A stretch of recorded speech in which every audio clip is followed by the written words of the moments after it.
Hey everyone, in today's video we are going to be explaining AT&T International Day Pass, including the pricing, the coverage and how it actually works in 2026.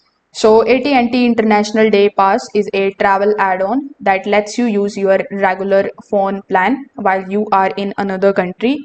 So instead of paying expensive roaming rates, the pass allows you to use your talk, text and data just like you do at home while traveling internationally.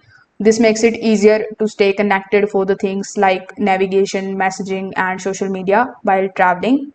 If we talk about the pricing, so the pricing is based on the daily fee that activates when you use your phone abroad.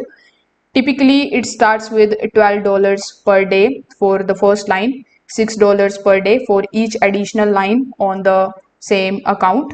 You are only charged on the days when you actively use your phone, such as making a call, sending a text, or using the mobile data.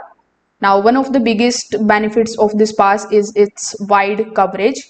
AT&T International Day Pass works in more than 210 international destinations, and it can also work on the selected airlines and over 400 cruise ships depending on the service availability.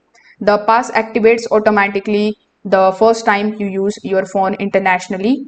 Once activated, the 24-hour pass period begins and you can use your phone normally during that time. If you travel to the multiple countries in the same day that are included in the pass, you still only pay one daily fee. Now, if you are traveling on a cruise, the pricing works a little differently. Using your phone at the sea typically costs around $20 per day, while it is going to include the talk, the text, and limited amount of high speed data before speeds may slow down. So if this video helped you out, make sure that you like this video and subscribe to the channel. Thanks for watching.